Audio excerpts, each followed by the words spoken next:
जय श्री राधे, जय बद्री विशाल। साथी प्रवीण चंद सैमाल ब्लॉग में आपका हार्दिक स्वागत एवं अभिनंदन है। साथियों, मैं कुशल हूँ, आशा करता हूँ आप भी कुशल होंगे, सब परिवार सहित। मैं इस समय सीम चेन बॉर्डर के पास हूँ और आप सोच रहे होंगे मैं कहाँ हूँ। ये देखने का बात है कि मैं कभी कहीं भी पहुँच जाता हूँ, भले देर सवेर पहुँचता हूँ लेकिन पहुँच जाता हूँ, क्योंकि समय के साथ परिस्थितियां बदलती हैं और परिस्थितियों के साथ इंसान बदल जाता है। मैं जो आपको सामने दृश्य देखेंगे तो शायद बहुत सारे लोग पहुंचे भी होंगे और कई नहीं पहुंचे होंगे, लेकिन देखेंगे कि कहाँ हूं मैं। तो ये मैं आपको दिखाने चाह रहा हूं कि मैं इस समय माणा के पास, यहाँ पर सरस्वती नदी है, जहाँ से जो रास्ता आया था ये यहाँ से देवता स्वर्गरोहिणी हुए थे।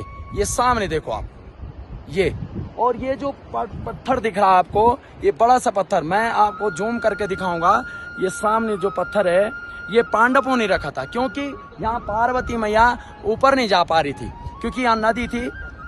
द्रौपदी स्वर्गरोहिणी के समय जब ऊपर जा रही थी तो वो नहीं चढ़ पाई, तो इसलिए यहाँ पर भीम जी ने पत्थर रख दिया ताकि वो यहाँ से ऊपर होते हुए और स्वर्गरोहिणी होंगे। मैं अभी ऐसे व्यक्ति शख्स से मिला रहा हूँ आपको, जो यहाँ के थोड़ी बारे में जानकारी देंगे और मैं आपको दिखाऊंगा। ले चल रहा हूँ मैं आपके पास कैलाश व्यास जी के पास। ये ऋषिकेश में रहते हैं, इनका अपना टूल एंड ट्रेवल्स है, जो हर जगह जाने के लिए, गढ़वाल मंडल हो चाहे कहीं भी हो, ये लगातार जो है कहीं ना कहीं जाते रहते हैं। बसों की भी बहुत अच्छी सुविधा देते हैं, साथ में गाइड के लिए भी। और जो मैं कहूँगा कि आपको गाइड के साथ हमें क्या चाहिए इंसान का, सबसे पहले व्यवहार, फिर उसका रहन सहन, तो दोनों चीज इनमें परिपक्वता के साथ हैं और बाखूबी ये हमें जहां तक लाए हैं। मेरी समाज, मेरी सोच, आज मेरी 40 साल उम्र हो गई, लगभग मुझे पहली बार ऐसा व्यक्ति मिला है जिसने हर चीज को बाखूबी देखा है। तो मैं कैलाश जी के पास ले चलता हूँ। भाई जय श्री राधे, कैसे हो?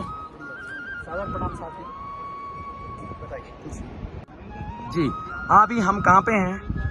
हम अभी हैं बद्रीनाथ से 4 किलोमीटर आगे है, ये माणा गांव है। और माणा गांव से आगे हम निकल चुके हैं भीमपुल सरस्वती नदी को पार करते हुए, और ये भारत का प्रथम गांव भी है और यहाँ पर भारत की प्रथम दुकान है, वहाँ हम पहुँच चुके हैं। यहाँ के बारे में मैं आपको बता दूं कि ये सरस्वती नदी है, और जब पांडव स्वर्गारोहिणी के लिए आ रहे थे तो ये वसुधारा जाता हुआ स्वर्गारोहिणी को रास्ता जाता है। तो यहाँ पे द्रौपदी मैया जब पार नहीं कर पाई तो भीम जी ने ये पत्थर रखा, इसे भीमपुल कहा जाता है। और इसको पार करते हुए वसुधारा जाते हुए, ये आप वसुधारा देखेंगे, यहाँ से जाते हुए स्वर्गारोहिणी को पांडव गए थे। ये मान्यता ये शास्त्रों में है। धन्यवाद भाई कैलाश, आपका बहुत बहुत धन्यवाद। आपने मेरे को यहाँ की बहुत सुंदर जानकारी दी, आपका हार्दिक स्वागत एवं अभिनंदन। मैं कुछ अपने यात्रीगणों के साथ ले चल रहा हूँ, आपको साझा करूंगा, जो थोड़ा टी टाइम भी कर रहे हैं, वृद्ध भी हैं, तो टी टाइम का भी समय है। सबसे पहले मैं अपने बड़े भाई से मिलाऊंगा, क्योंकि ये भी लगभग शायद पहली बार इस यात्रा में शामिल हुए हैं। मेरे आराध्य देव इष्ट देवता श्री चंद्रनाथ बोलिया राजा, जो कि बद्रीनाथ धाम आए हैं, मैं इनसे मुलाकात करूंगा। कैसे हैं आप?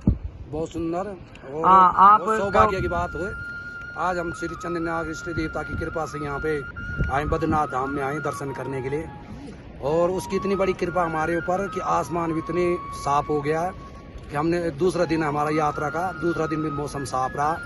और जबकि पहले दिन से जो है बहुत बारिश हो रही थी, जब हमारी यात्रा शुरू हुई उससे पहले दिन ऐसा लग रहा था बहुत ही बारिश होगी, लेकिन चंद्रनाथ भगवान बोले राजा की ऐसी कृपा हुई कि जैसे हम घर से यात्रा निकली आसमान बिल्कुल साफ होता गया। और आज आप देख रहे हो कितना मौसम साफ है। सभी लोग, हम भाई बहन सभी लोग आ रखे हैं यहाँ पे तीर्थ यात्रा पे घूमने के लिए।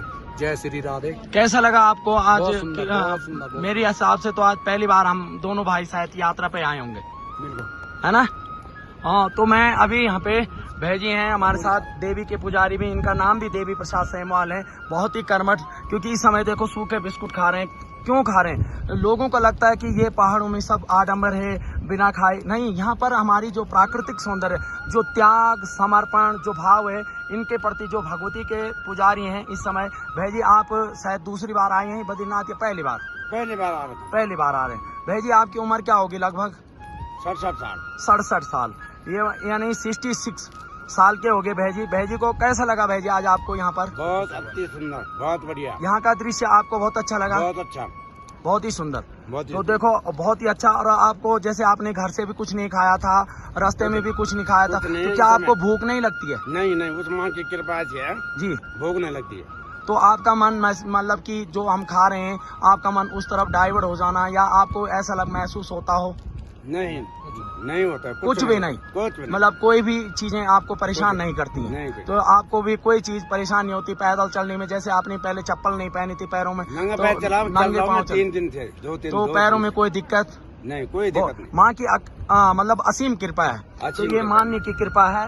और यहाँ पर मैं पिताजी को दिखाऊंगा। मेरे पिताजी कई समय से अस्वस्थ भी रहे थे, और जो हमारा आराध्य देव बोलिया राजा है उसके मेरे पिताजी पुजारी रहे हैं लगातार 11 साल। पिताजी आज भी बाहर नहीं खाते हैं। देखो सूखे बिस्कुट मैं दिखाऊंगा, पिताजी खा रहे हैं यहाँ पे। हाँ पिताजी ठीक सन तुम? बढ़िया।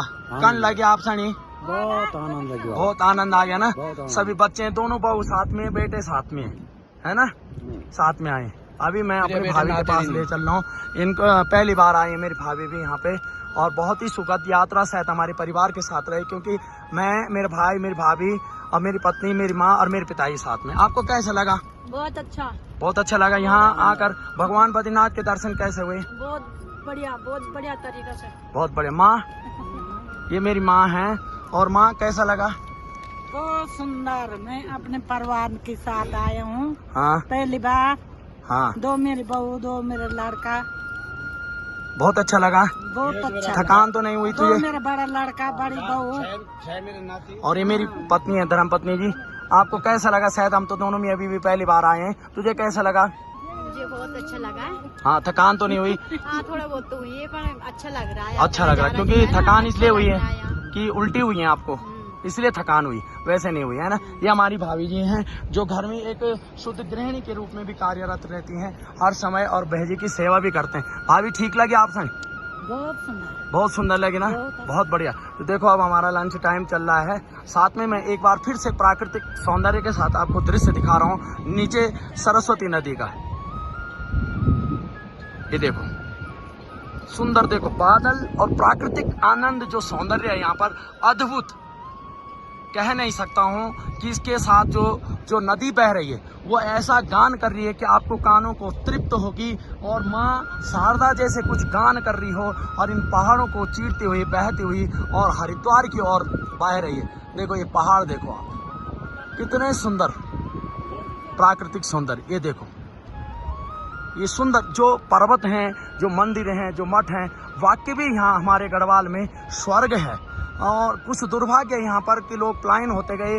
बाहर के लोग यहाँ पर, मैंने देखा, जो मेरा अनुभव रहा है, जो मैंने देखा है, वो बाहर के लोग लगातार यहाँ पर काम कर रहे हैं, लेकिन यहाँ पर कुछ ज़्यादा महंगाई भी कर रखी है, और कुछ इनकी बोली भाषा, जो इनका जो ट्रेड है, ये बहुत अटपटा है, जो व्यवहार मानवता के खिलाफ है। मैं सबसे ये चाहता हूँ कि इनका जो व्यवहार है ये मानवता के प्रति प्रेम और स्नेह रहे। देखो